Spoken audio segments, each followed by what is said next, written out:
Hey guys, what's up and welcome back to Toe Tags Metal Reviews, and today we got another episode of Check This Out where one of us gives the other one an album that they haven't really checked out before or a band they really haven't checked out before.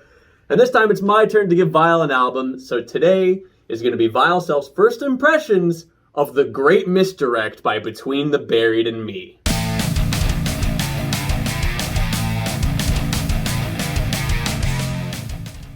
BT Bam. BT Bam. It is finally time to cover this band on the channel, which we've never done before. This is the first time we've ever covered this band. And now, for myself, I was into this band a long time ago. When I really started to get into metal, I was exploring all these prog bands, and this was one of them. I did listen to this, this album. I did listen to Colors. I did listen to The Silent Circus, I think. I remember when Parallax 2 was new, and then I kind of fell out of them a little bit.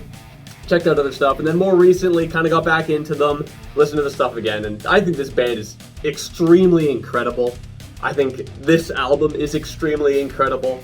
Just a lot of it is just super great, and I don't think you really know much or are into this band very much at all. So I think this is a fantastic choice because this is a band that it's kind of been on my list to check out. I've heard them before, but I've never put on an album and really dove into them.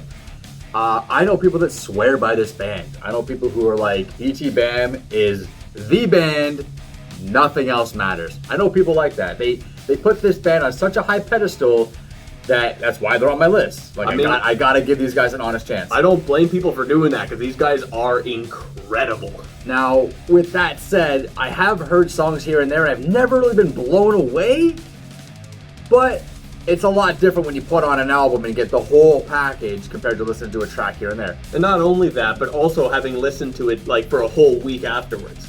Exactly. So, this is gonna be my first impression. I'm going in pure virgin on this one, and I'm looking forward to it. Yep, so with that being said, we're going to listen to The Great Misdirect, which will be the first time for Vile Self, and we'll be right back to give you guys his first impressions, so stay put. Alright, we just listened to The Great Misdirect. Vile, what do you think for your first impressions? This is the proggiest prog band I've ever progging heard. Wow, there was a lot in there. These guys threw everything at the sun. Yep. I made a joke.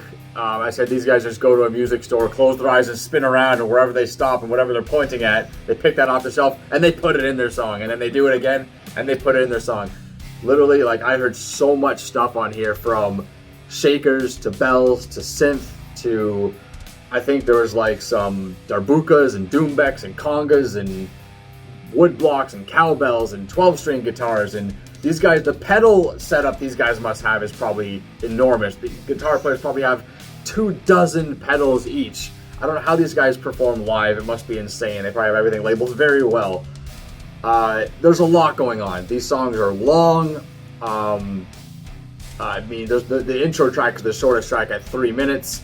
But again, it's just the intro. And then the songs range all the way up to 18 minutes long, thereabouts, which is the last track. It's only 6 tracks, but we're still at about an hour of runtime, just to give you an idea of how long the songs really are. It was a lot for me. There's good stuff in every song. Okay, there's awesome stuff in every song. The drummer is phenomenal. The stuff this guy does, the drum solo. He does a drum solo in the last track that's just awesome, insane. He's just super proficient, very nice. You know what? Musicianship across the board is very nice. The vocalist is very good. There's 2 vocalists. I definitely heard 2 voices. I don't know if there's a backup singer, if they have 2 vocalists. I'm not quite sure how that works. Yeah, it's they have a lead singer and then one of the guitar players does backing vocals. Right. Yeah, okay. So I definitely heard the 2 voices. They both do clean. Maybe they both do harshes as well. I'm not sure. Either way, very good vocal range on the album. Guitar is good. Couple bass solos in there. Bass gets some love. Solos. Bass sounds nice. So I get lost where, when I'm listening to music, I'm always listening to songs going, is this good enough to add to my playlist? And even though a lot of these songs have really good sections to them, I can't see myself adding any of these to my playlist, at least at this point. Again, one listen, because I feel like there's a lot of filler in these songs. Like, the last song actually impressed me a bit, because every other long song before that, they would play a bunch of crazy stuff, throw all the shit at the fan, blah, blah, blah, blah, blah, blah. And then they'd calm down and have this, like, 3 or 4 minute, mellow, kind of very dreamy, like, sequence. And then they'd get kind of crazy at the end. That's typically how long songs are kind of put together. That is how exactly, that's how they are. Swim to the Moon's a bit different. Swim to the Moon, it doesn't really have that, at least, not that I remember. Again, it's almost 18 minutes long. So that impressed me a little bit, because the songs before that, it almost felt like, they got to take a break because they can't keep up with their own pace for the length of the song. I mean, I'm sure they could, and Swim to the Moon is actually a testament to that in a way. But all that kind of bouncing around from this and that and the other so much is something that just I've really, really struggled with as a metalhead to enjoy. I've been a metalhead for almost 30 years. Like, there's a lot of metal I like, and there's not much metal I don't like. But it's like, when you're jumping around so much, it really doesn't do it for me that well. And you know that. You know that. We've been doing this for a while now, and this is not the first time you've given me an album that has songs and elements like this, and my reaction's almost always the same. I felt that this album would be a little bit of a hard sell, because I know you're not really huge on, like, long songs, and this band always has long songs. But I think that this album, and even just this band as a whole, I think is a perfect kind of band to have on our channel, because I feel like this is the kind of album and this is the kind of band that you really can't listen to only once. For sure. If you listen to it once, these guys put so much in their album and so much in their music, like, it's gonna overwhelm you when you hear it for the first time. For sure. So you gotta listen to their stuff multiple times, and then it starts to get more familiar.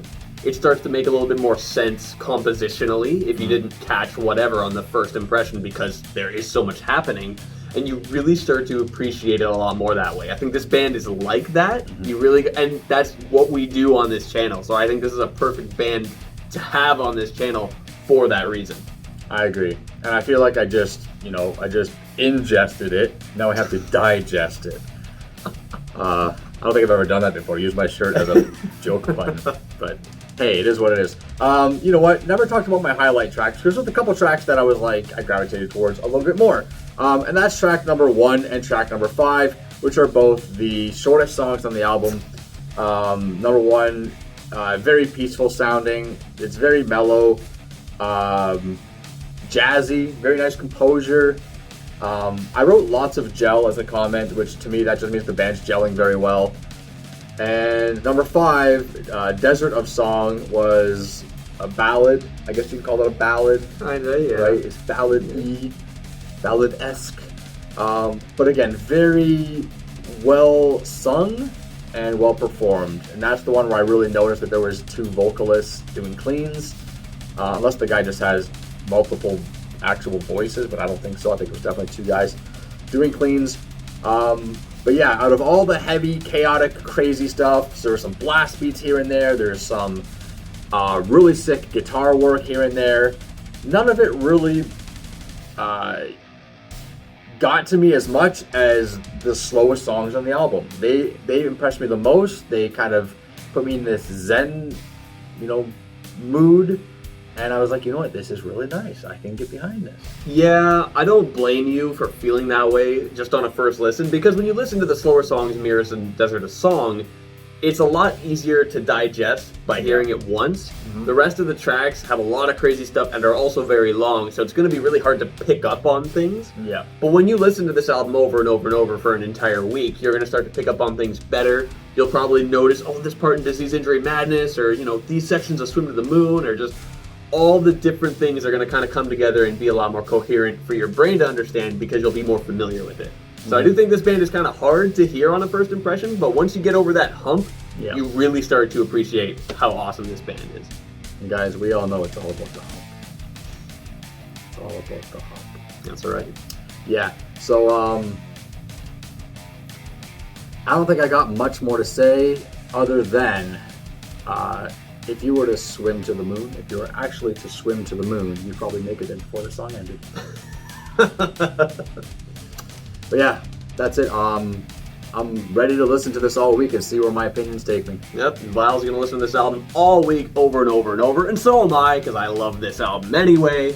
And we'll be right back next week to give you guys a review of the great Misdirect. And that's all we got for you guys today. Remember to like the video if you like it. Comment, tell us in the comments below, do you love this album? I can already expect a lot of people asking us, hey, why didn't you do Colors instead? They're both fantastic albums anyway. And that's all we got. Subscribe if you guys are new. I'm TV Fish. And I'm Wild Self. And we'll see you guys later.